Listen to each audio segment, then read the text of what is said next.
চ্যানেলসের নিয়মিত আয়োজন অর্থনীতির কথা অনুষ্ঠানে আপনাদের স্বাগত জানাই। অনুষ্ঠান সঞ্চালনায় আপনাদের সাথে আছে আমি আশিদুর ফুলেল চৌধুরী। আজকের অনুষ্ঠানে আমাদের সাথে দুজন অতিথি রয়েছেন। চলুন প্রথমে অতিথিদের সাথে পরিচিত হয়ে নিই। আমার হাতের ডান পাশে রয়েছেন জনাব এম.এস. সিদ্দিকী, অর্থনীতিবিদ। আপনাকে স্বাগত আমাদের আজকের অনুষ্ঠানে। আমার হাতের বাম পাশে রয়েছেন জনাব অ্যাডভোকেট এম কাউসার আহমেদ, আইনজীবী। আপনাকেও স্বাগত আমাদের আজকের অনুষ্ঠানে। ধন্যবাদ। দর্শক, আমরা গত কয়েকদিন ধরে শুনছি যে শ্বেতপত্র জমা হয়েছে, শ্বেতপত্র নিয়ে যে কাজ করা হচ্ছিল, শ্বেতপত্র কি ঘটেছে এতদিন বিগত 15 বছরে, বিশেষ করে আর্থিক খাতে, সেই বিষয়গুলোকে নিয়ে একটি রিপোর্ট তৈরি করা হয়েছে গত 3 মাসে এবং সেই রিপোর্টটা জমা দেওয়া হয়েছে। সেই রিপোর্টে কি এসেছে, সবচেয়ে বড় কথা যেটা, সবচেয়ে উদ্বেগজনক যে বিষয়টা অনেকদিন যাবতে আলোচনা হচ্ছে, টাকা পাচার হয়ে গেছে। আমরা সেই বিষয়টাকে নিয়ে আসতে চাই আজকের আলোচনায়। আজকে আলোচনা করতে চাই টাকা পাচার ও তার আইনি প্রতিকার, এই বিষয় নিয়ে। প্রথমে আপনার সাথে আলোচনা শুরু করতে চাই। শ্বেতপত্রের মাধ্যমে আমরা জানতে পারলাম বছরে $16 বিলিয়ন করে 15 বছরে $240 বিলিয়ন পাচার হয়ে গেছে। কি করে সম্ভব হলো এত টাকা? কি করে সম্ভব হলো এই প্রশ্নের উত্তর যারা পাচার করেছে তারা বলতে পারবেন।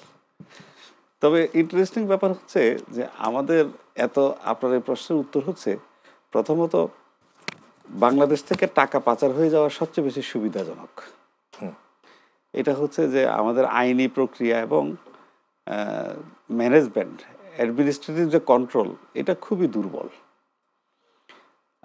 এবং এটার প্রয়োগ, যে আইন আছে তার প্রয়োগটাও দুর্বল। এই জন্যই এত সহজে টাকা পাচার হতে পারে। পৃথিবীর অন্যান্য দেশে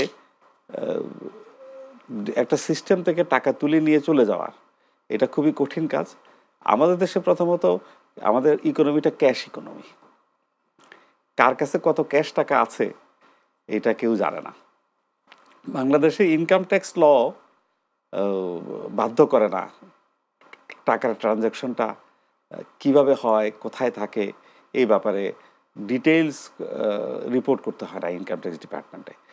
তারপরে হচ্ছে আমাদের আরেকটা ডিসঅ্যাডভান্টেজ হচ্ছে, আমাদের যে এক্সপাট্রিয়েটরা বিদেশে থাকে তারা যে টাকাটা পাঠায় এটারও কোনো হিসাব নেই। তারা আনঅফিসিয়াল চ্যানেলে টাকাটা পাঠায়। আর আরেকটা এর উপরে সবচেয়ে আরও একটি আনঅফিসিয়াল চ্যানেলটা তো তখনই সম্ভব যখন আপনার এখান থেকে টাকা পাচার হবে। এখান থেকে যদি না পাচার হয় তাহলে তার হুন্ডি করা সম্ভব না। বিদেশে টাকা পাঠানোরও প্রয়োজন আছে কিছু কিছু মানুষের, আর যারা বিদেশে কাজ করে তাদের টাকা দেশে পাঠানোর ব্যাপার। সুতরাং এই দুই গ্রুপের ইন্টারেস্ট একটা কমন জায়গায় এসে গেল যে ওরা টাকা পাঠাবে, এরা টাকা নিয়ে যাবে বিদেশে। তো ট্রানজ্যাকশনটা হয় এইভাবে, খুব চমৎকার। ওইখানে একজন ডিলার আছে, দুবাইতে একজন ডিলার আছে, সব শ্রমিকরা ওর কাছে টাকা জমা দেয়। ওই ডিলারের আরেকটা কাউন্টার পার্ট আছে বাংলাদেশে, ও ওইখানে টাকা জমা দেওয়ার পর একে নোটিশ দেওয়া হয়, সে আবার এই টাকাগুলো যারা দিয়েছে তাদের আত্মীয় স্বজনকে ডিস্ট্রিবিউট করে। আর দুবাইয়ের যে আলটিমেটলি মানি কিন্তু কান্ট্রি টু কান্ট্রি কোনো ট্রান্সফারই না, বুক ট্রান্সফারের মতো আর কি, আপনাদের ব্যাংকিং সিস্টেমে বুক ট্রান্সফারের মতো। এরপরে দুবাইয়ের যে ডিলার আছে সে করে কি, সে টাকাটা আমেরিকায় পাঠিয়ে দেয়। যারা বাংলাদেশের যেসব লোকজন সেখানে এক গোপন অ্যাকাউন্ট মেনটেন করে তাদের অ্যাকাউন্টে পাঠিয়ে দেয়। তো গোপন অ্যাকাউন্ট যারা ওখানে মেনটেন করে ওরা বাংলাদেশ থেকে বিদেশে নিশ্চয়ই টাকা পাঠায়, ডলার পাঠায়। তো ডলারটা বাংলাদেশ থেকে ওই দেশে গেল কিভাবে তাহলে? ওই যে বললাম, আসে না তো। এটা তো ডলারটা জোগাড় দুবাই থেকে জোগাড় করে, সেখানে দুবাই থেকে তো পাঠিয়ে দিল। আমার কথা হচ্ছে আপনার দুবাইতে বাংলাদেশ থেকে টাকাটা গেল কিভাবে? যাওয়ার প্রয়োজন নেই তো। তো দুবাইতে বাংলাদেশ থেকে যদি টাকা না যায় তাহলে তো দেশের টাকা দেশেই থাকবে, ডলার তো বাংলাদেশ থেকে তাহলে খরচ হবে না। ওই ডিলার আর এই ডিলার তো পার্টনার, ওদের টাকা ওদের কাছেই থাকে। আচ্ছা, আসতেছি, আরো আলোচনায় আসতেছি একটু আপনার সাথে। এটা আসলে আপনাকে ম্যাপ করে, প্রক্রিয়াটা এত খুব জটিল না। এমনভাবে ট্রানজ্যাকশনটা হয় যে তাদের পারপাসে সার্ভ করে, তারাও প্রফিট করে, যারা টাকা পাঠানো দরকার তাদের টাকা চলে যায়, আর যারা বাংলাদেশে টাকা পাঠায় তাদের টাকাও চলে আসে। এটা খুব একটা নিখুঁত সিস্টেম, টাকা পাচারের ওয়ান অফ দি সিস্টেম। আরেকটা সিস্টেম আছে, সেটা হচ্ছে যে আন্ডার ইনভয়েস বা ওভার ইনভয়েস করে, সেটা আরেকটা পদ্ধতি আছে। আচ্ছা, পদ্ধতিগুলো নিয়ে আরেকটু আলোচনা করব। একটু আপনার কাছে আসতে চাই। আপনি একজন আইনজীবী, আপনিও দেখেছেন নিশ্চয়ই যে একটা অনেক বড় সংখ্যার টাকা বাংলাদেশ থেকে পাচার হয়ে গেছে। সংখ্যাটা হয়তো বা এত বড় যে সমগ্র বাংলাদেশে যে পরিমাণ অর্থ আছে তার থেকেও বেশি হতে পারে। তো এত বেশি টাকা এভাবে পাচার হয়ে যায়, টাকা নিয়ে যায়, এটা আসলে মানে এর বিরুদ্ধে কোনো আইনানুগ ব্যবস্থা কোনো গ্রহণ করা হয়েছে বলে আপনি জানেন? ধন্যবাদ। আপনার প্রশ্নের উত্তরটা কমপ্লেক্স। আইনানুগ ব্যবস্থা, দেখুন, টাকা পাচারের যে ব্যাপারটা, সে ব্যাপারটা আমরা সবসময় দেখেছি যে গভর্নমেন্টের প্যাট্রোনাইজেশনে হয়। সেটা যে গভর্নমেন্টের পেট্রোনাইজেশনে হয়? প্যাট্রোনাইজেশনে হয়। আচ্ছা, মানে গভর্নমেন্ট টাকা পাচার করে? গভর্নমেন্ট টাকা পাচার করে না, কোনো গভর্নমেন্ট টাকা পাচার করে না। গভর্নমেন্টকে যারা প্যাট্রোনাইজ করেন বা গভর্নমেন্টের যারা বিভিন্ন স্টেক হোল্ডার থাকেন, তারা এই টাকাটাকে পাচার করেন। এখন আইনের যে ইমপ্লিমেন্টেশন, আইনের যে প্রয়োগের ক্ষেত্রে আমরা সরকারের নিজস্ব লোকের বিরুদ্ধে আইনগত ব্যবস্থা নিতে বিগত বছরগুলোতে, বিগত 15 থেকে 20 বছরের ইতিহাসে আমরা এটা দেখি নাই। এখানে আইনের প্রয়োগটা হয় অনেকটা একপেশে। এর আগে দেখেছেন? এর মানে বিগত 15 বছর নিয়ে কিন্তু অনেক আলোচনা হচ্ছে। টাকা পাচার বাংলাদেশের নতুন না, না, এর আগেও ছিল, কিন্তু এর আগেও যে গভর্নমেন্ট ছিল তাদের সময় ছিল, তার আগেও ছিল। তো তার আগে দেখেছেন যে এর আগে টাকা পাচারের কোনো বিচার হয়েছে? এই মুহূর্তে আমার মনে নেই, কারণ এত আগের ঘটনাগুলো আসলে আইন অঙ্গনে চর্চা খুব কম হয়, ভেরি ক্লোজ টাইমের চর্চাগুলো খুব বেশি হয়। তো বিগত 15 থেকে 20 বছরে আমরা এই গভর্নমেন্টকে বা এই গভর্নমেন্টের যারা স্টেক হোল্ডার ছিলেন বা যারা বিভিন্ন সময় যাদের কথা এসছে, গণমাধ্যমে এসছে, সংসদে যাদেরকে নিয়ে আলোচনা হয়েছে, যাদেরকে ইনডেমনিটি দেওয়া হয়েছে টাকা পাচারের ব্যাপারে, তাদের ব্যাপারে গভর্নমেন্টের পক্ষ থেকে কোনো প্রকার সদিচ্ছার প্রয়োগ আমরা দেখতে পাইনি আইন অঙ্গনে। এর বাইরে যেটা হলো যে তাহলে কাদের বিরুদ্ধে হচ্ছে, এন্টি গভর্নমেন্টিজম যারা আছেন তাদের বিরুদ্ধে মানি লন্ডারিং আইন 2012 সালের যে আইনটা, সেই আইনটাকে 2019 সালে আবার সংশোধন করা হয়েছে। সেই আইনে আপনার হচ্ছে যে গভর্নমেন্টের এন্টি গভর্নমেন্টিজম যারা আছেন তাদের বিরুদ্ধে ব্যবস্থা নিতে দেখেছি, এবং সেটা খুব রেজিম আকারে, খুব বড় আকারে নিতে দেখেছি। তাদের বিরুদ্ধে ব্যবস্থা কি? তারা যে টাকা পাচার করেছে সে টাকা ফেরত আনা গিয়েছে কি, নাকি তা না, শুধু তাদের জেলে দেওয়া হয়েছে? তাদের জেলে দেওয়া হয়েছে।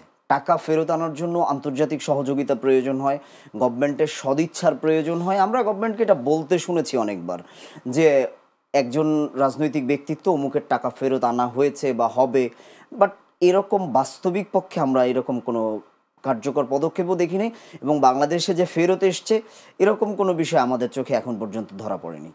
আচ্ছা, টাকা পাচার করা নিয়ে কোনো কঠোর আইন আছে বাংলাদেশে?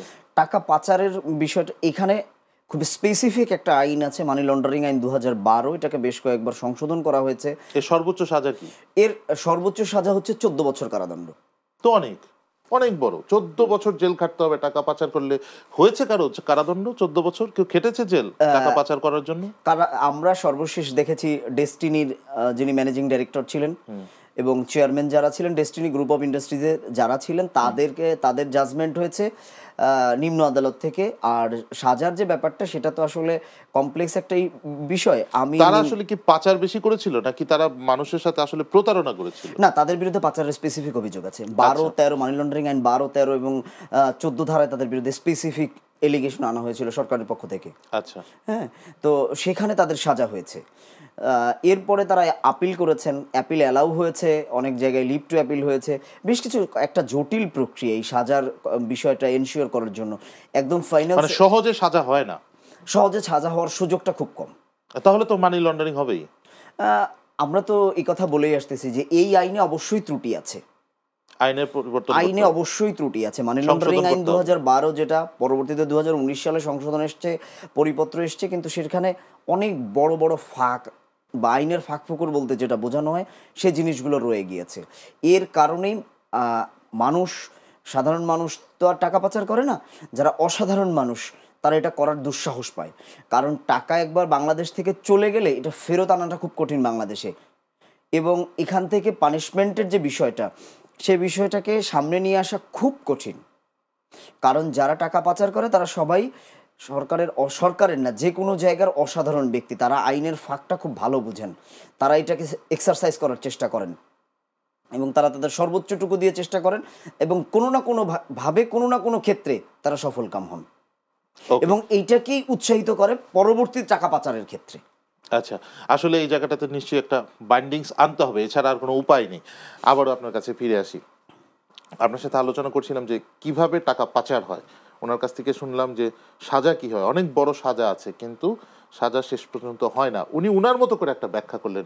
উনার কথার উত্তরে আপনার যদি কিছু বলার থাকে শুনবো, এরপরে আমরা ওই পাচারের পদ্ধতিতে আবার যাব। আচ্ছা, ওনার ওনার কথার সাথে এক্সটেনশন করে যেটা বলতে পারি সেটা হচ্ছে যে মানি লন্ডারিং অ্যাক্ট খুব ইন্টারেস্টিং আইন। আইনটা খুব বেশি দুর্বলতা নেই, কিন্তু মুশকিল হচ্ছে এটা এই আইনে আসামিকে প্রমাণ করতে হয় যে সে নির্দোষ, কিন্তু এটা অভিযোগ আনার জন্য কতগুলো এভিডেন্স প্রয়োজন হয়, সেই এভিডেন্সগুলো আমাদের দেশে নাই। ওই যে একটু আগে আমি যেটা বলছিলাম যে বাংলাদেশ একটা ব্ল্যাক ইকোনমি, এই ব্ল্যাক ইকোনমিতে কোনো রেকর্ড থাকে না, ইনকাম ট্যাক্স ফাইলে কোনো রেকর্ড নেই। এখন টাকাটা আমার কাছে ছিল, এইটা প্রমাণ করার পরে তো বলতে হবে যে টাকাটা আমি পাচার করেছি। তো আমার কাছে টাকা ছিল এইটাই প্রমাণ করা যাচ্ছে না, কারণ ইনফর্মাল ইকোনমিতে হাজার হাজার কোটি টাকা আছে।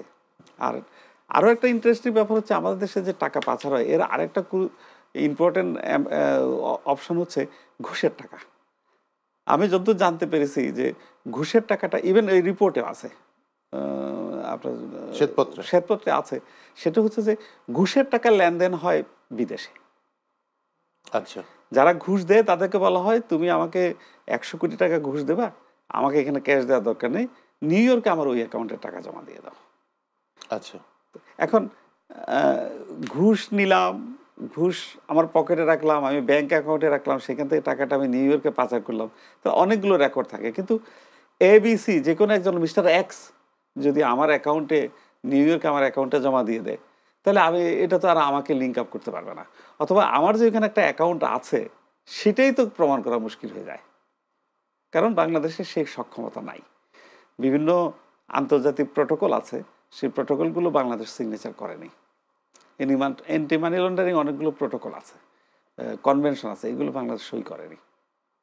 আচ্ছা, ওগুলো যদি বাংলাদেশ মানে ওই প্রোটোকলগুলোর সাথে যদি সম্পৃক্ত হতে পারতো, তাহলে আপনি মনে করেন যে এন্টি মানি লন্ডারিং এই জায়গাগুলোতে থাকতো। এখন ওই মানি লন্ডারিং হয়ে যে টাকাটা চলে যায়, ওটা ফেরত কেন আনা যায় না?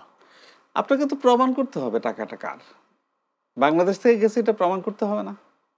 সেইটা প্রমাণ করার জন্য যে একটু আগে তো আমি বললাম টাকাটা বাংলাদেশে একটা অ্যাকাউন্টে ছিল, সেটা নিউ ইয়র্কে চলে গেছে, এই দুইটা জিনিস তো প্রমাণ করতে হবে। আচ্ছা, সেটা করা যাচ্ছে না, কারণ টাকাটা তো দুবাই থেকে নিউ ইয়র্কে চলে যাচ্ছে। টাকাটা যিনি ঘুষ দিচ্ছেন উনি টাকাটা নিউ ইয়র্কে পাঠিয়ে দিচ্ছেন, হয়তো টোকিও থেকে। আচ্ছা, আমি আরেকটা জায়গায় ঘুরে আসতে চাই। একটু আগে আপনার সাথে আলোচনা জায়গাটা ছিলাম, অন্য দেশ থেকে যদি এক দেশ থেকে আরেক দেশে টাকা যায়, টাকাটা যদি বাংলাদেশে হিটই না করে, তাহলে বাংলাদেশের ডলারের উপর তার চাপ পড়ার কথা না। ডিপ্রাইভ হলো না, যে টাকাটা, যে ডলারটা বাংলাদেশে আসার কথা, বাংলাদেশ বঞ্চিত হইল। আমরা যে শ্বেতপত্রটা তৈরি করলাম, এই শ্বেতপত্রের মধ্যে তাহলে কি ওই জিনিসগুলো বেশি সহজ চলে আসছে, যেগুলো আদার কান্ট্রি তো আদার কান্ট্রি ট্রানজাকশন হয়েছে, সেটা এসছে, তো সেটা ইনক্লুডেড। এটা বলছি এই জন্য যে বাংলাদেশের একজন মানুষ আমেরিকাতে চাকরি করে বা দুবাইতে চাকরি করে, সে যখনই টাকাটা আর্ন করলো, এটা তো আমার টাকা, বাংলাদেশের টাকা, সেটা দুবাই থেকে যাক আর বাংলাদেশে এসে তারপরে নিউ ইয়র্ক যাক, যেভাবে যাক, এটা আমাদের টাকা। মানে আপনার মেসেজটা হচ্ছে, উনি যদি এই টাকাটা ফর্মাল চ্যানেলে বাংলাদেশে পাঠাতো, সেটা 1 লাখ হোক, 2 লাখ হোক, 1000 হোক বা 1 কোটি হোক, ফর্মাল চ্যানেলে যদি পাঠাতো, ডলারটা আমার দেশে ঢুকতো। এখানে ডলারটা আমরা পাচ্ছি না, বঞ্চিত হচ্ছি, তাহলে সেটা আমাদের টাকা চলে গেল। ওকে, ফাইন। আর আমাদের যে ডলার আছে, আমরা তো এটাও উঠে এসেছে যে আমাদের যে ডলার রিজার্ভ থাকার কথা ছিল, বা আমাদের যে ডলার আছে, সেখান থেকেও আপনি যেমনটা বলছিলেন আন্ডার ইনভয়েসিং, ওভার ইনভয়েসিং, সেখান থেকেও আমাদের নিজের ঘরের ডলারও পাচার হয়ে গেছে।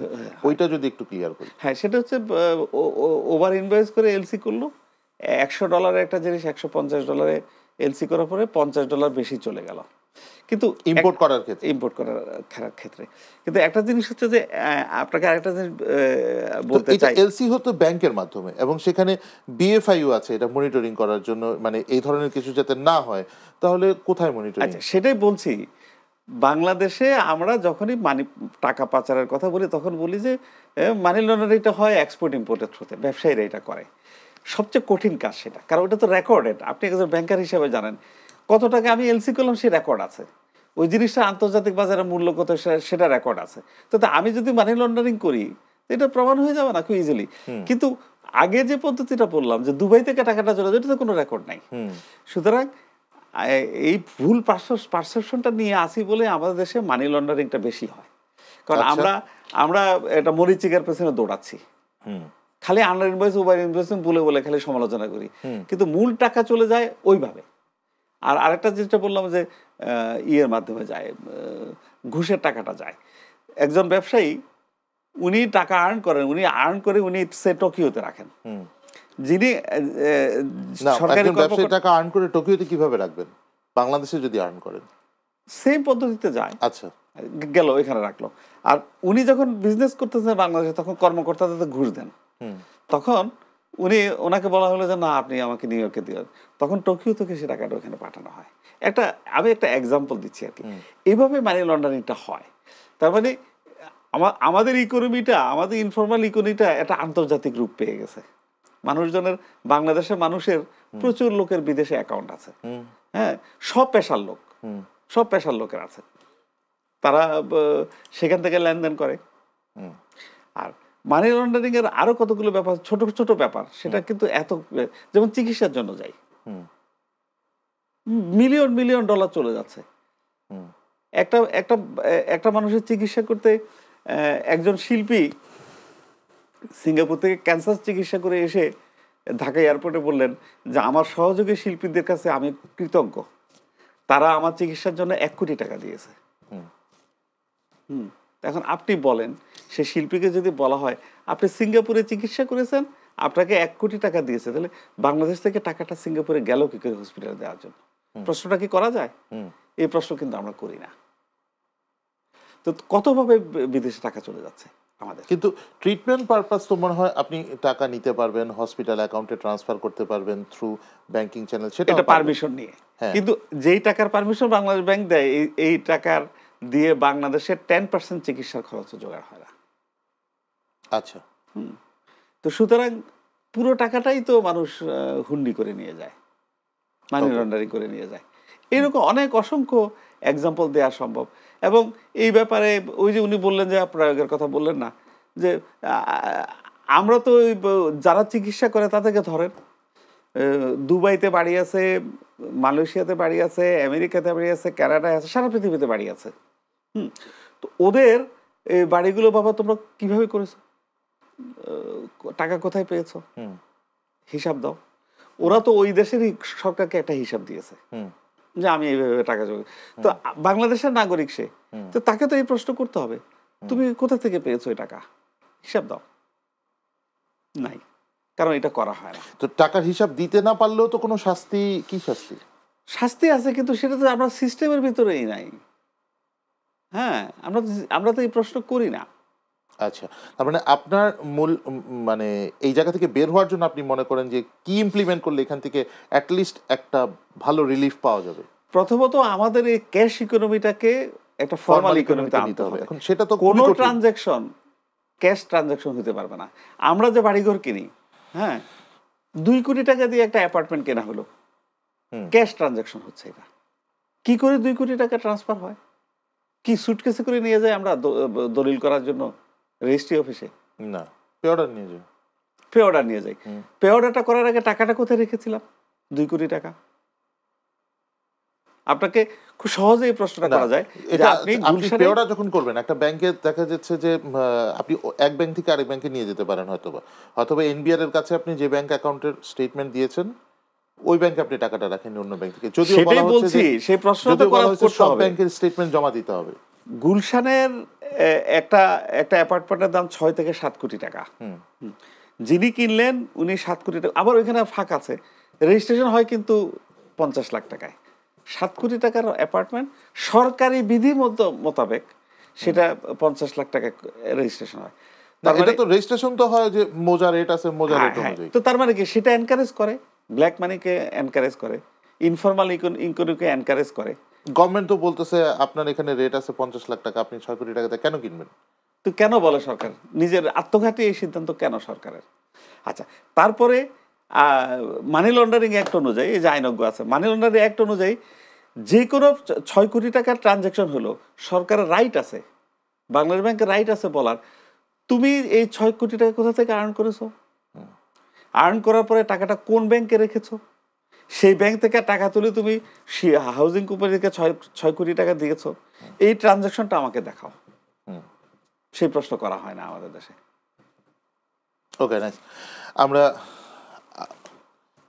প্রশ্ন করা হয় না, আইনের ফাঁক আছে, কথাগুলো আবারও ঘুরে ফিরে সেই জায়গাগুলোতে চলে আসছে। এবং খানিকক্ষণ আগে আমরা আলোচনা করছিলাম যে এই ঘটনাগুলো ঘটছে, সেই জায়গায় একটা ফাইন্যান্সিয়াল ইন্টেলিজেন্স ইউনিট বাংলাদেশে আছে, বিএফআইইউ আছে। আপনি একজন আইনজীবী হিসেবে কি মনে করেন যে বিএফআইইউর এখানে আইন প্রয়োগ করার জায়গা কতটুকু আছে?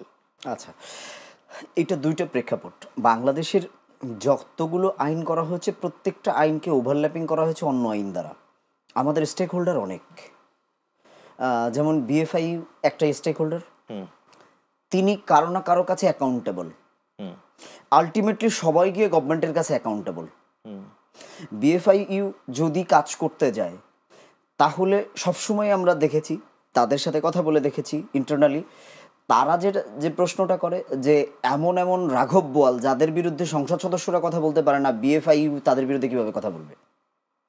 কেন বলতে পারে না? এটা কেন বলতে পারে না? এটা পলিটিক্যাল থ্রেট থাকে, লাইফ রিস্ক থাকে, চাকরির সিকিউরিটি সবাই খুঁজে, লাইফ থ্রেডিং একটা রিস্ক থাকে। আমাদের বেশ কিছু স্টেক হোল্ডার আছে, আমাদের দেশে দেখবেন স্টেক হোল্ডারের পরিমাণ অনেক বেশি, প্রচুর স্টেক হোল্ডার। মানি লন্ডারিং ইস্যুতে আপনার টাকা পাচারের যে ইস্যুটা, এই ইস্যুটা আপনার ইন্টেলিজেন্স ইউনিটের কথা বলবেন, সে একটা স্টেক হোল্ডার, সিআইডি একটা স্টেক হোল্ডার, এনভিআর একটা স্টেক হোল্ডার, আপনার হচ্ছে দুর্নীতি দমন কমিশন একটা স্টেক হোল্ডার। এতগুলো স্টেক হোল্ডারের ভিতরে গিয়ে আপনি কার কথা শুনবেন, কাকে আপনি প্রিভিলেজেস দিবেন, এইখানে কিন্তু একটা অনেক মামলা করে। হ্যাঁ, দুদক অনেক মামলা করে, কিন্তু এই কথাটা আমি আপনাকে পূর্বেই বলে এসেছি, আমার চর্বিত ঘাস চর্বণ করার মতো অবস্থা। আজ পর্যন্ত কি আমরা দেখেছি যে দুদক কখনো কোনো রুলিং পার্টির কোনো অন্যায়কারীর বিরুদ্ধে মামলা করেছে? আমার জানা মতে নেই। আপনারা সাংবাদিক মানুষ, তার অনেক বিজ্ঞ মানুষ, অর্থনীতি নিয়ে অনেক কাজ করেছেন, আমার জানা মতে নেই।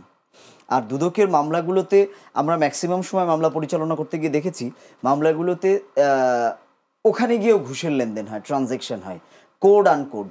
দুদকও এখন ডলারে ঘুষ নেয়, এখন অথবা আগে। ফিউচারে কি হবে সেটা বলতে পারছি না। আচ্ছা, হ্যাঁ, এটা একটা নতুন জিনিস শুনলাম, দুদকও ডলারে ঘুষ নেয়। জি, দুদকও ডলারে ঘুষ নেয়। আপনি আদালত পাড়ায় যদি কান পাতেন তাহলে আপনি বুঝতে পারবেন যে এখানে অনেক ধরনের কথা হয়, যেখান থেকে বোঝা যায়।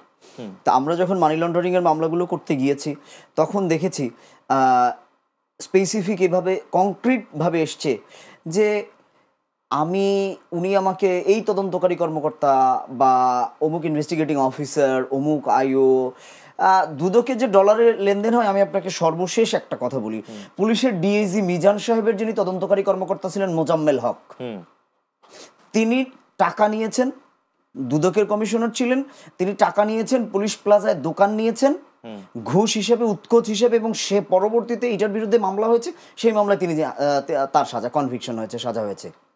তার মানে দুদকের যাদেরকে দুদক হিসেবে যাদেরকে নিয়োগ দেওয়া হলো, যাদের কাজ ছিল এটাকে রক্ষণাবেক্ষণ করা, তারা সেটাকে খুব ভালোভাবে ভক্ষণ করে ফেলেছেন।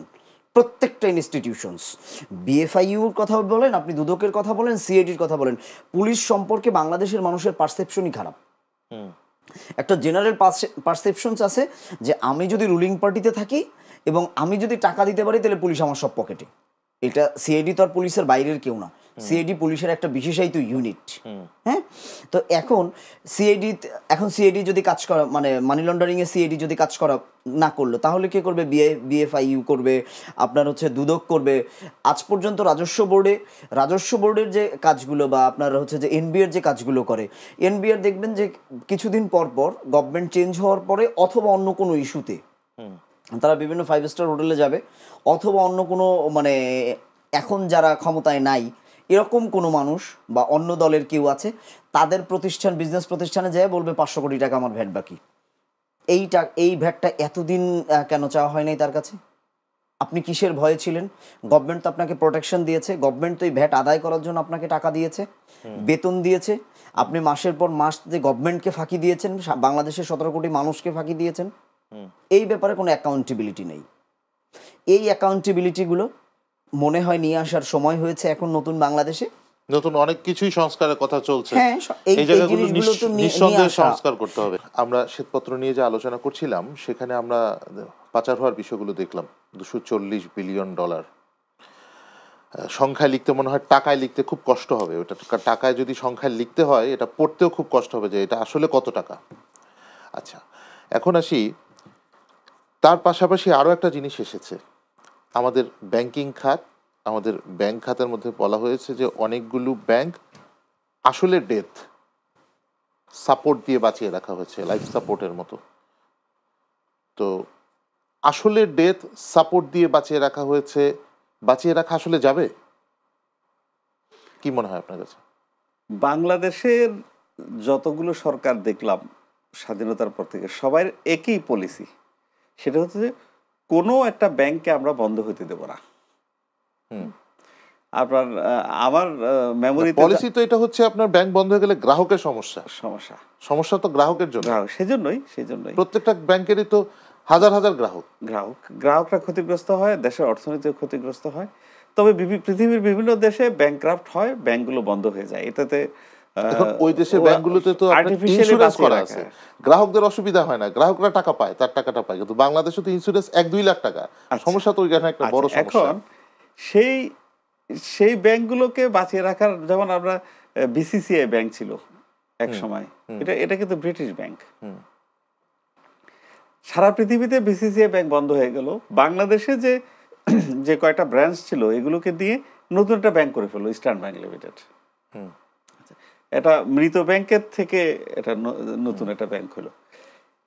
তার মানে কি, আমরা কিছুতেই আমরা কোনো ব্যাংকে, ইস্টার্ন ব্যাংক লিমিটেড এখন কোন পর্যায়ে আছে? এক বিরাট ব্যাংক। অত্যন্ত, ইস্টার্ন ব্যাংক খুব ভালো ব্যাংক, খুব ভালো ব্যাংকের পজিশনে এখন। ওরা তো এখন উঠে গেছে। ন্যাশনাল ক্রেডিট কমার্স লিমিটেড, এটা আগে একটা নন ব্যাংক ফাইন্যান্সিয়াল ইনস্টিটিউট ছিল। তারা যখন সিক হয়ে গেল তখন সেটাকে রেস্কিউ করে ন্যাশনাল ক্রেডিট বলে একটা রেগুলার শিডিউল ব্যাংক করে ফেলা হলো, তাও বাঁচিয়ে রাখলো। বিগত সরকার পদ্মা ব্যাংককে রক্ষা করার চেষ্টা করেছে। আগে একটা নাম ছিল ফার্মার্স ব্যাংক, এটাকে রেস্কিউ করার জন্য পদ্মা ব্যাংক নাম দিয়েছে, কিন্তু এখনো ওইটা অত সুস্থ হয়নি। অত কি, মোটেও সুস্থ হয়নি, পারেনি। এখন এটা হচ্ছে যে আমাদের দেশের পলিসি হচ্ছে বাঁচিয়ে রাখা, এই সরকারেরও তাই। কোনো ব্যাংক আমরা বন্ধ হয়ে যেতে দেব না। তারই সূত্র ধরে বিভিন্নভাবে চেষ্টা করা হচ্ছে, বিভিন্ন প্রণোদনা দেওয়া হচ্ছে, ক্যাশ সাবসিডি দেওয়া হচ্ছে, এবার এটা দিয়ে ক্যাশ লোন দেওয়া হচ্ছে, দিয়ে আবার নোট ছাপিয়ে, সরকারের বাংলাদেশ ব্যাংকের কাছে টাকা নেই, নতুন নোট ছেপে বিগত সরকারও করেছে, এবার এই ইন্টারিম গভর্নমেন্টও করে ব্যাংকগুলোকে বাঁচানোর চেষ্টা। আপনি ওই 22,500 কোটি টাকার নতুন নোট ছাপানো হয়েছে বলেছিলেন গভর্নর যে নতুন নোট ছাপাবো না, আসলে বাধ্য হলেন কেন ছাপাতে? ওনার হয়তো যে প্রজেকশন ছিল যে এই ব্যাংকগুলোকে উনি লোন দিয়ে বাঁচিয়ে রাখতে পারবেন, কিন্তু দেখা গেল যে সবগুলো 11টা ব্যাংক, এই 11টা ব্যাংকের ভিতরে 5টা ব্যাংকে কিন্তু দিতে হয়নি, 6টে ব্যাংকে দিতে হয়েছে।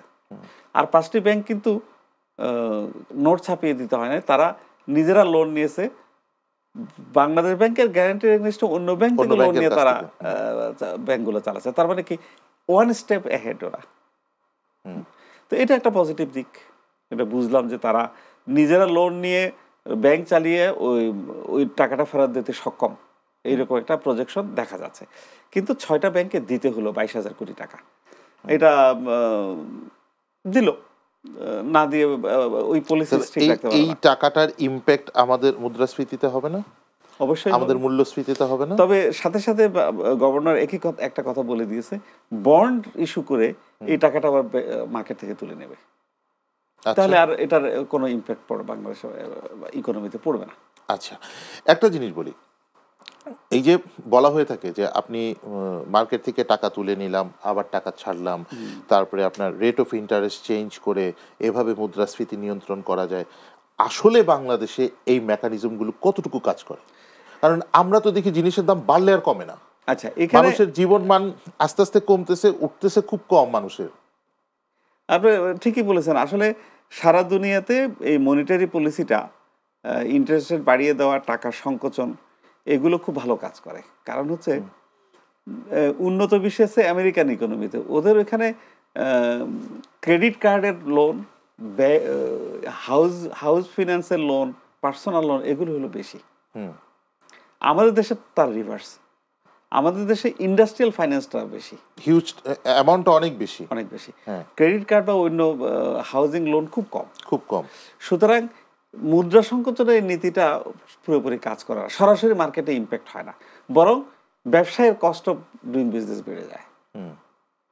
সেই জন্য আসলে এই সংকোচন নীতিটা আমাদের দেশে ওরকম ফল দিচ্ছে না। তাহলে কি করা যায় বলে আপনি মনে করেন? ফিসকাল পলিসি, সেটা হচ্ছে যে যেমন বাংলাদেশের সরকারকে যেটা বলা হচ্ছে যে বয়স্ক ভাতা, সোশ্যাল সিকিউরিটি বাড়িয়ে দাম, প্রোডাকশন বাড়াতে হবে, তারপরে আরো কতগুলো ক্ষেত্রে আছে যেখানে ডেভেলপমেন্ট, আনপ্রোডাক্টিভ ডেভেলপমেন্ট ওয়ার্কগুলোকে বন্ধ করে দিতে হবে। এই সরকার তো করছে, সেটা অনেকগুলো প্রজেক্ট বন্ধ করে দিয়েছে এবং উন্নয়ন বাজেট কাটছাট করা হচ্ছে। শুধু তাই না, অ্যাডমিনিস্ট্রেটিভ কষ্ট কমাতে হবে। ওইভাবে করে মানি সার্কুলেশন কমিয়ে, মানুষের পারচেজিং ক্যাপাসিটি কমিয়ে, at the same time production বাড়িয়ে, উৎপাদন সরবরাহ বাড়িয়ে এই ইকোনমিটাকে সঠিক করতে হবে। ওকে, ওনার কাছ থেকে একটু ঘুরে আসি। আপনি একজন আইনজীবী, আপনি বলেছেন যে টাকা পাচার সংক্রান্ত বিষয়ে যখন আলোচনা করছিলাম সেই জায়গায় আইনের প্রয়োগে অনেক ফাঁক ফোকর আছে এবং আইনের আমরা দেখতে পাই সেই ফাঁকগুলো ওরা চতুরতার সাথে ব্যবহার করে টাকা পাচার করেও পার পেয়ে যাচ্ছে। কিন্তু যারা বেসিক্যালি ঋণ খেলাপি হয়ে থাকেন, আমরা দেখি আর্থিক প্রতিষ্ঠানগুলো তাদের বিরুদ্ধে কিন্তু ফৌজদারি মামলাও করে, চেক ডিসঅনারের মামলা, এনআই অ্যাক্টের যে মামলাটা করেন, সেই মামলাটায় আসলে আর্থিক প্রতিষ্ঠানগুলো কতটুকু প্রতিকার পাচ্ছে? যারা টাকা নিয়ে, ব্যাংকের টাকা নিয়ে, ব্যাংকের ইস্যুতে যেহেতু আসছে, ব্যাংকের টাকা নিয়ে যারা ফেরত দিচ্ছে না তাদের বিরুদ্ধে ব্যাংক এনআই একটা ফৌজদারি মামলা করছে, কিন্তু সেখানে আসলে ব্যাংক কতটুকু প্রতিকার পাচ্ছে আইনগত দিক থেকে? ধন্যবাদ, আপনি খুব সুন্দর একটা সমসাময়িক প্রশ্ন করেছেন। এনআই অ্যাক্টের যে মূল আইনটা, এই আইনটা 1860 সালের আইন, পরবর্তীতে এটা কারেকশন হয়ে 2006 সালে সংশোধন হয়েছে। চেক বাউন্সিংয়ের মামলা খুব সহজে আমাদের একটা কথা আছে। দেখুন, আমি আজ একজন আইনজীবী হিসেবে বলি, এই মামলাটাতে, এই আইনটাতে প্রচুর ত্রুটিপূর্ণ একটা আইন। ত্রুটিপূর্ণ। আচ্ছা, কেন ত্রুটিপূর্ণ সেটা বলছি, তাহলে আপনার কাছে বিষয়টা ক্লিয়ার হবে। প্রথম কথা হচ্ছে, নেগোশিয়েবল ইনস্ট্রুমেন্ট একটাই হচ্ছে জামিনযোগ্য মামলা। মামলাটাকে করা হয়েছে জামিনযোগ্য, নট জামিন অযোগ্য।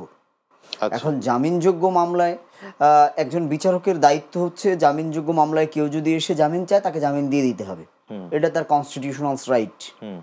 এখন জামিনযোগ্য মামলায় একজন অ্যাকিউজড পারসন গেলেন, যাওয়ার সাথে সাথে তিনি একটা বেইল নিলেন, মানে ওনার বিরুদ্ধে মামলা হলো, উনি যে অপরাধী সেটা সাব্যস্ত হলো, চার্জ গঠন করা হলো ওনার বিরুদ্ধে, তারপরে ওনার বিরুদ্ধে যদি পরোয়ানা জারি করা হয় উনি এসে জামিন নিয়ে ফেলতে পারেন, উনি জামিন নিতে পারবেন। আচ্ছা, শুরুতেই। আচ্ছা, জামিন নেয়ার পরে যে ঘটনাটা ঘটবে, এই আইনের মূল দুর্বলতাটা যেখানে আমি মামলা করতে গিয়ে দেখেছি, সেটা হলো এই আইনে সর্বোচ্চ 1 বছর সাজার কথা বলা হয়েছে। সর্বোচ্চ 1 বছর। আচ্ছা, এখন আমার যদি ব্যাংকে 10 সেটা কত টাকার জন্য? সর্বোচ্চ সাজা 1 বছর, টাকার অ্যামাউন্ট বলা হয়নি।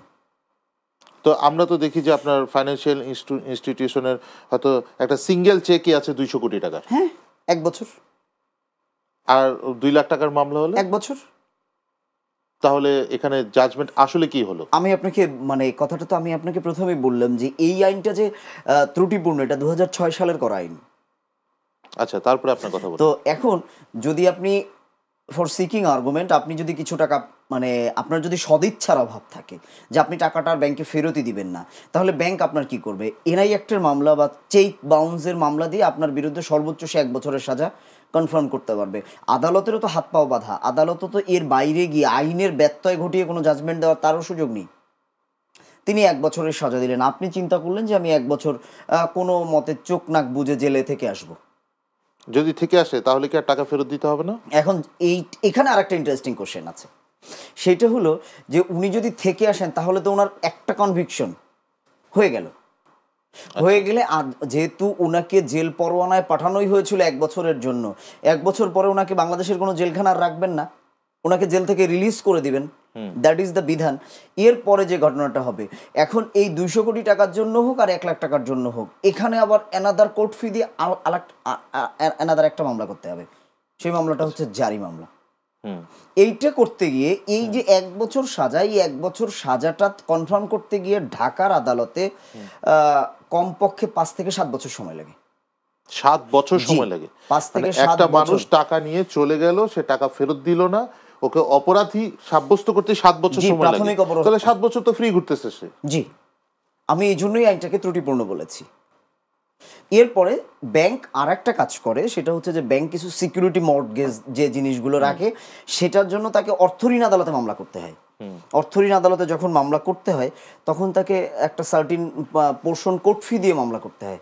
সেই কোর্ট ফির অ্যামাউন্টটাও একেবারে যে ছোট বিষয়টা এরকম না, 60,000 টাকা। এখন একেবারে যে কম বিষয়টা তো 60,000 টাকা তো শুধু আপনি গভর্নমেন্টকে ট্রেজারি দিলেন, এর বাইরে লয়ারের ফি আছে, মানে অফিসিয়াল আনঅফিসিয়াল অনেক খরচ আছে এটার সাথে। আচ্ছা। তো দেখা গেল যে একটা মামলা যদি আপনাকে এস্টাবলিশ করতে শুরুতে 1 লাখ টাকা খরচ করতে হয়, ব্যাংক হয়তো বা করবে। এখন সে যে অবস্থাটা আছে, আবারও সেখানে পুরনো সেই কথায় ফিরে যেতে হবে।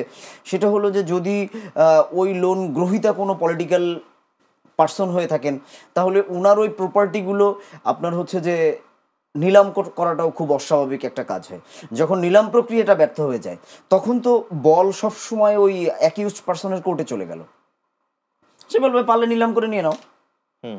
এখন আমি তো নিলাম করতে পারছি না, কারণ আমার পেশি শক্তি, আপনি নিলাম করতে পারবেন না কারণ আপনার পেশি শক্তির একটা ইস্যু আছে। আপনার নিলাম, ব্যাংক তো নিলাম পত্রিকায় ছাপালো, পত্রিকা ছাপানোর পরে তারপরে যদি কোনো গ্রাহক ব্যাংক পায় তাহলে বিক্রি করতে পারবে। রাইট। এখন ব্যাংক যদি গ্রাহক পায়, সেক্ষেত্রে কোর্ট ব্যাংকে কিভাবে সহযোগিতা করবে? আমি কোশ্চেনটা ক্লিয়ার না, গ্রাহক পাওয়ার পরের প্রশ্নটুকু আবার বলেন। ধরেন কিভাবে ওই নিলাম গ্রহীতাকে কিভাবে সহায়তা করবে? কোনো একটা নিলামে আমি বিট করলাম বা আপনি বিট করলেন, অংশগ্রহণ করলেন, ফর সিকিং আর্গুমেন্ট একটা ফ্ল্যাট বিক্রি হচ্ছে নিলামে, আপনি আমি বিটার, আমরা বিট করলাম।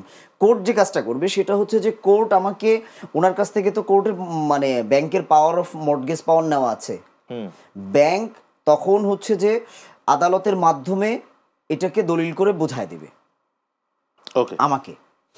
আদালতের মাধ্যমে যদি দলিল করে বুঝিয়ে দেওয়া যায়, এটা কি ওই দলিল করে বুঝিয়ে দেওয়ার ক্ষেত্রে আদালতকে এমফাসাইজ করে ওই পলিটিক্যাল পারসনরা? সেটা বলছেন আদালতকে তো এমফাসাইজ করে না, তাহলে পারবে না কেন বিক্রি করতে?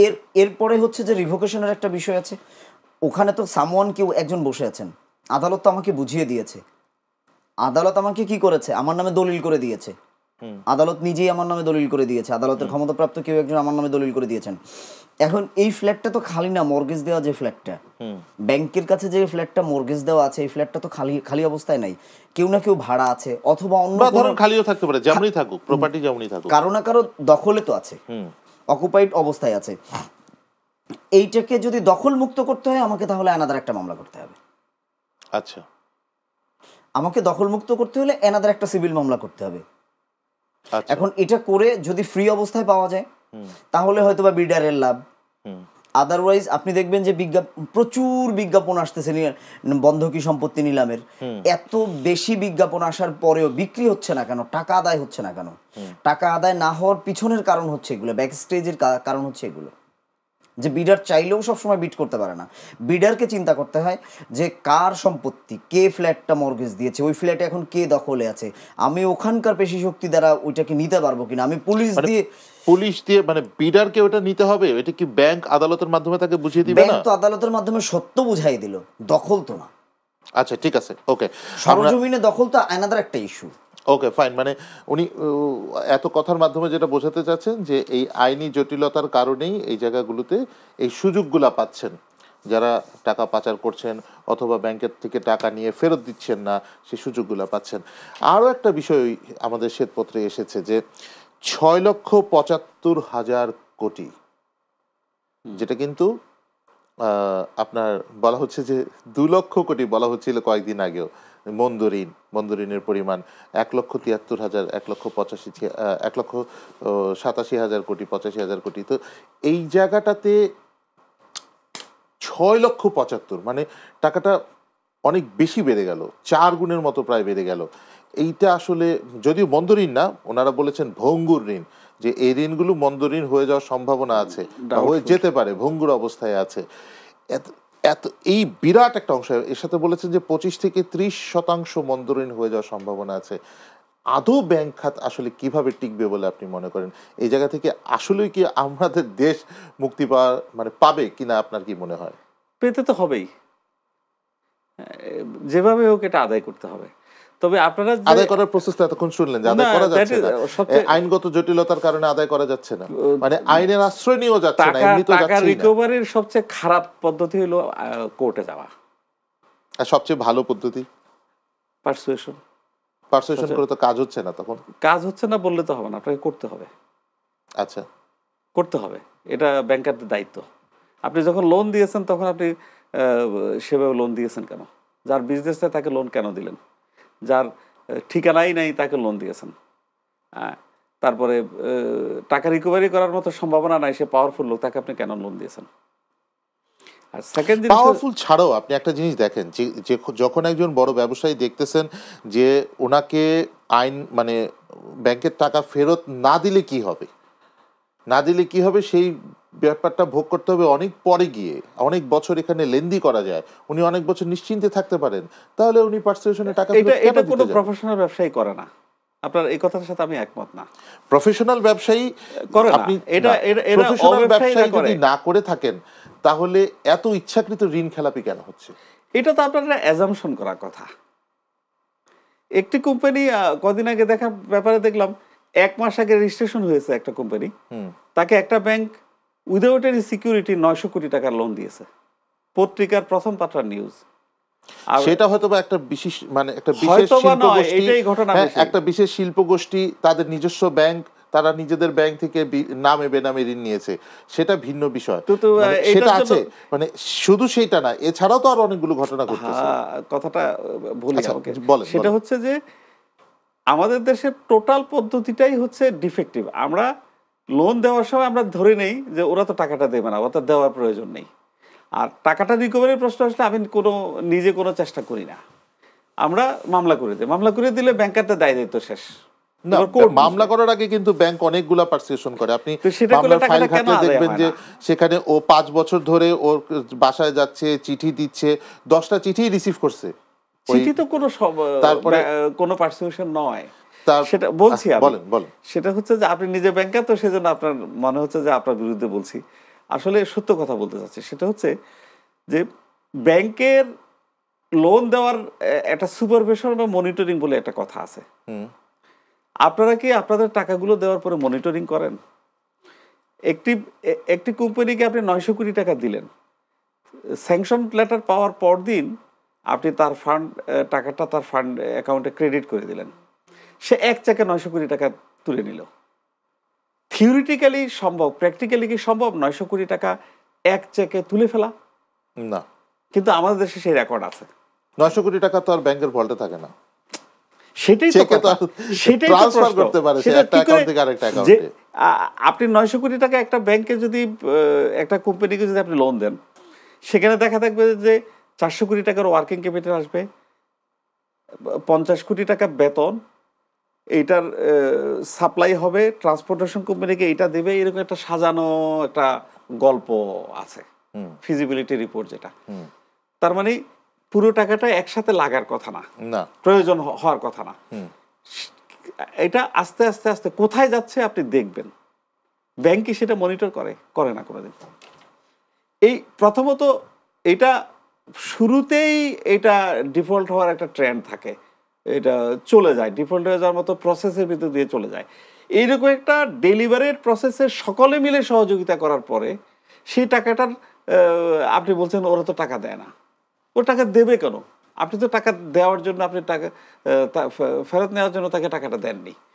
আপনি বলতে ব্যাংকারকে বলছেন, পুরো জাতিকে বলছি, পুরো জাতির দায় দায়িত্ব আছে। হ্যাঁ, সেটা না করে আমরা কোর্টে দিয়ে বললাম যে এখন কোর্ট যদি আমার টাকা আদায় করে না দেয়, আইদার আইনের দোষ অথবা কোর্ট ডিফেক্টিভ, কোর্ট আমাকে সহযোগিতা করে না, এইটা সেটা অনেক কথা বলি। পৃথিবীতে সবচেয়ে কঠিন এবং খারাপ আইন হতেছে আমাদের অর্থ ঋণ আদালত আইন, ব্যাংক লোন রিকভারি আইন। এর চেয়ে খারাপ আইন হয় না, কিন্তু এই আইন দিয়েও আমরা টাকা আদায় করতে পারি না। তারপরে যেটা আমি বলছি, এত কিছু বলার পরে আপনাকে একটি কথা বলি, সেটা হচ্ছে দুনিয়ার কোথাও মামলা করে কোনো ব্যাংকের টাকা আদায় করতে পারে নাই কেউ। এটা একটা প্রিভেনশন থাকতে হবে। আচ্ছা, প্রথম দিনই যখন একটা চেক আসবে তখনই হিসাব করতে হবে এই চেকটা কেন আসলো, কেন পুরো টাকাটা একসাথে চলে যাবে, কেন অর্ধেক টাকা একসাথে চলে যাবে। আপনি লোন দেওয়ার পরে মাসের 1 তারিখে যদি বেতনের টাকা নেয় কোম্পানিটা, কেন নিচ্ছেন ভাই? আমি আমার স্টাফ স্যালারি দেবো, কত টাকা? 1 কোটি টাকা। ওকে ওকে, ফাইন। আমরা অনুষ্ঠানের একেবারে শেষের দিকে চলে আসছি। আপনার কাছ থেকে যদি একেবারে ছোট্ট 30 সেকেন্ডে কিছু একটা শুনতে চাই, আপনি আইনজীবী হিসেবে যদি মনে করেন যে এই যে অরাজকতা চলছে বিশেষ করে আর্থিক খাতে, এর থেকে প্রতিকার পাওয়ার জন্য মূলত কি করা দরকার, ওই 30 সেকেন্ড শুনে আমরা বিদায় নেব। 30 সেকেন্ডসের উত্তর একটাই, সেটা হচ্ছে সদিচ্ছার অভাব। প্রত্যেকটা সেক্টরেই আমাদের যতটুকু দেখেছি সেটা হচ্ছে সদিচ্ছার অভাব, এবং যে আইনগুলোই থাকুক সেটাকে আরও ভালোভাবে ইমপ্লিমেন্ট করা উচিত। আইন ইমপ্লিমেন্টেশনে অনেক বেশি দুর্বলতা আছে এখনও আমাদের দেশে। অনেক ধন্যবাদ, আপনাদের দুজনকেই অনেক ধন্যবাদ। সুপ্রিয় দর্শক, এতক্ষণ আপনারা আমাদের সাথে ছিলেন। আমরা অনেক কথা বলেছি, টাকা পাচার নিয়ে কথা বলেছি, এর আইনগত প্রতিকার কি রয়েছে তা নিয়ে কথা বলেছি। কথা বলতে গিয়ে আমাদের অনেকগুলো বিষয় উঠে এসেছে। আমাদের আইনের বর্তমান যে আইন রয়েছে সেই আইনের প্রয়োগ করতে হবে যথার্থভাবে, এবং সেই প্রয়োগের মধ্যেও কিছু কিছু জায়গায় আইনের কিছু কিছু ফাঁক আছে, সেই ফাঁকগুলো যাতে অপরাধীরা ব্যবহার করতে না পারে সেই ব্যাপারে সচেষ্ট থাকতে হবে। এর পাশাপাশি প্রয়োজন হলে কোনো আইনের সংস্কারও করতে হবে। আপনাদের দুজনকে আবারও ধন্যবাদ জানাতে চাই আজকের অনুষ্ঠানে অংশগ্রহণ করার জন্য। সুপ্রিয় দর্শক, আপনারা যারা আমাদের সাথে ছিলেন আপনাদেরকে ধন্যবাদ। সবাই ভালো থাকুন, সুস্থ থাকুন। আগামী পর্ব দেখার আমন্ত্রণ রইল।